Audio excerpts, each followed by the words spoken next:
Hey everyone, with this APEC video, I'm going to focus about derivatives. And in particular, I'm going to tell you how do we find the derivative of polynomial functions, trig functions, how to do second derivatives, applications of derivatives such as the definites and then the max values, and also how to write up differential equations. As I mentioned before, for those who have already taken AP Calc, while these first four you don't really need to relearn, the writing up differentials is going to be a new aspect, so definitely make sure that you pay attention for that.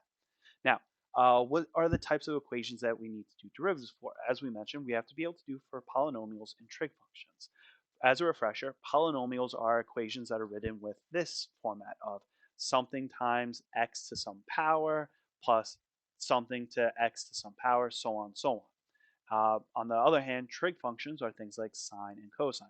In particular, we're actually only talking about sine and cosine. Now, there is a small chance, very small, that you may have to do derivatives with logs, ln, tangent, whatever. However, I'm not really going to focus on it because the chance of it popping up is very small. And honestly, if it does pop up, just bite the bullet, lose those points, focus on everything else. Again, for those who already know it, whatever. The reference table actually does put all the derivatives on there, but it can be confusing for those who haven't actually already done it before. So how do we do derivatives for polynomials? It's actually really easy. There's two steps. You're going to multiply the coefficient by the exponent, and then you subtract 1 from the exponent, and that's it. So for example, if we had an equation like 5x cubed minus 7x squared, and we want to take the derivative with respect to x, first we would write it like this, d over dx of 5x cubed minus 7x squared.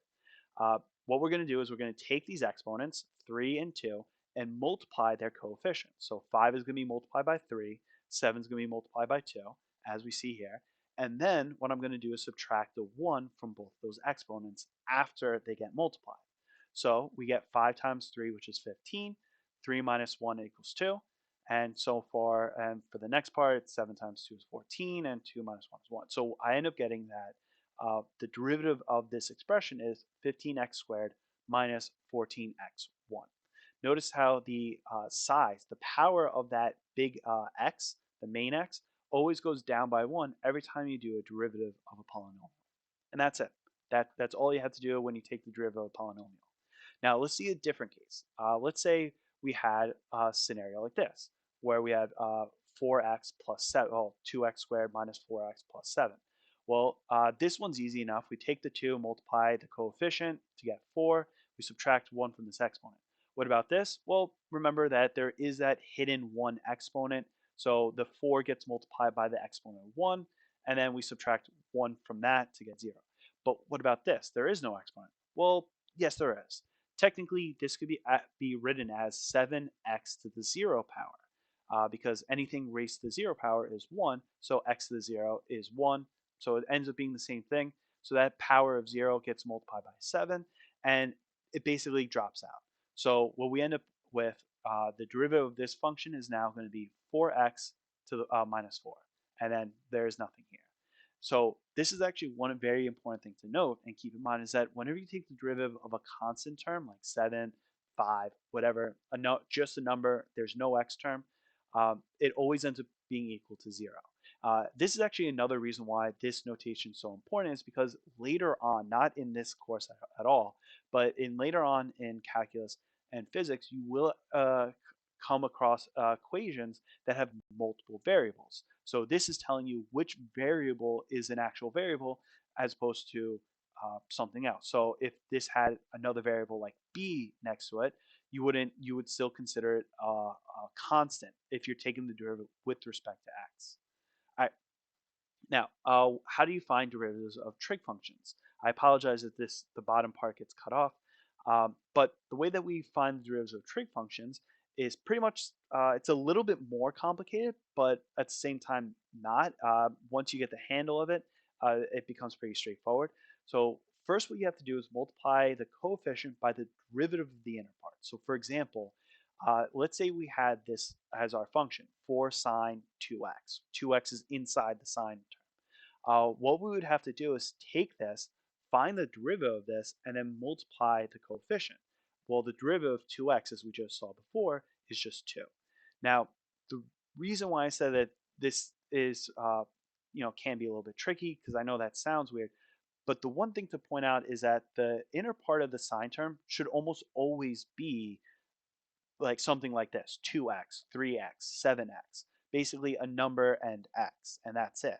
So you're pretty much going to, another way of phrasing is that whatever number is in here, that multiplies the coefficient. So now in this case, we have a 2 multiplied by 4, boom. Uh, now there is a second step, and this is actually where it gets a little tricky, is that you have to replace the term with its derivative term. And for the most part, this sort of requires some memorization. But again, the reference table actually does have a lot of this stuff. In this case, the sine gets replaced with a cosine. So putting this all together, if I want to take the derivative of 4 sine 2x, well, I multiply the 4 by 2 to get 8. I replace the sine with cosine to get 8 cosine 2x. Notice that the inner part does not change in here. I don't do the same thing as the polynomial where I subtract 1 from the exponent or change anything. It stays the same. The only thing that changes is the coefficient term and what the trig term is. Now, like I said, you do sort of have to, I mean, it's helpful to memorize it, even though you do have it on the reference table. Uh, it's useful to save time. The derivative of sine is cosine. So if you're taking the derivative of the sine term, you just replace the sine with cosine. Cosine gets replaced with negative sine. So it's easy enough to remember that sine gets replaced with cosine and vice versa. Sometimes it can get a little tricky knowing whether it's going to be negative or not. Now, what about second derivative? It's easy enough. It basically means that after we take the derivative the first time, we just do it one more time, and we take the derivative of the derivative. So before we had this equation, and we found that the derivative of it was 15x squared minus 14x. So what we could say is that the second derivative of this is just the derivative of the 15x squared equation, which would be, well, take the 2, multiply 15 to get 30, subtract 1 from 2 to get 1. Uh, there is no exponent here, so that x just drops out, and we get 30x minus 14. All right? Now, what are some applications for derivatives? As we mentioned before, well, one of the things that you could do is find the value of the derivative. So a lot of times what we do is you do the same step, you just take it, there's just an extra step beyond subtracting 1 from the exponent or whatever, or replacing the trig term.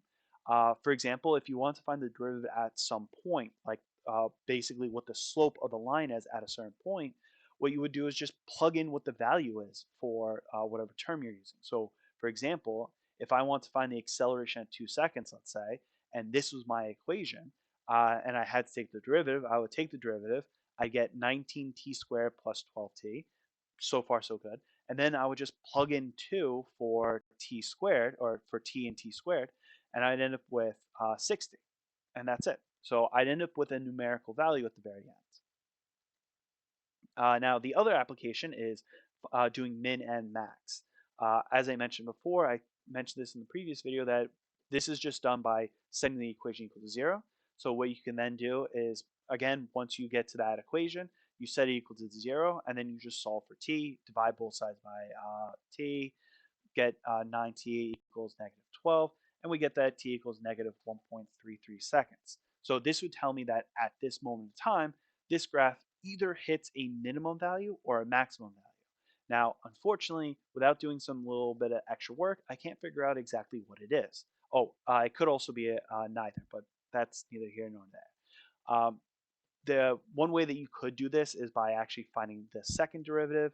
Um, but like I said, you can actually do this all with your graphing calculator. Just plug the equation into the graphing calculator and just look to see whether there is or is not a min or max value. In fact, the graphing calculator will actually tell you what the min or max values are. Now, what about the differential equations? Now, this is actually a very specific question that pops up on the APC exam, and you definitely want to make sure you know how to set it up. It actually is not that difficult. So the way that question gets worded, the way you're actually supposed to approach it is almost through algebra. So let's say we had a scenario like this, where they tell us that there's a frictional force acting on an object equal to negative BV. And we're told that there's a gravitational force of F equals mg. Now, we may not have learned about Newton's laws or forces. That's fine. You'll learn about it, so this will make a lot more sense later on. If you want, you could rewatch it. But if we use algebra, what we'll end up being doing is doing this. We use the equation F net equals ma. This is a very standard equation. Well, we know that F net is just adding those two forces. So I end up with mg minus bv equals ma. Now, the question will say, uh, using Newton's second law, which we just did, then we'll say derive a differential equation. So it will explicitly say it wants a differential equation. Well, so what do? How do we turn this from an algebraic equation to a differential calculus-based equation? Well, what I do is I see that there's a v and an a here. I just replace a with, I made a mistake here. That should be dv over dt. So I replace acceleration with the differential version, which is that it's the derivative of velocity with respect to time. So I'd end up with an equation that says mg minus bv equals m dv over dt. And that's it. If the equation on the left-hand side had an x instead, then I'd replace the derivative of the acceleration with the second derivative of position. How do you know you're supposed to do that? Like I said, it comes down to experience. And when you do a few questions, you'll start to get the hang of what exactly you're supposed to be looking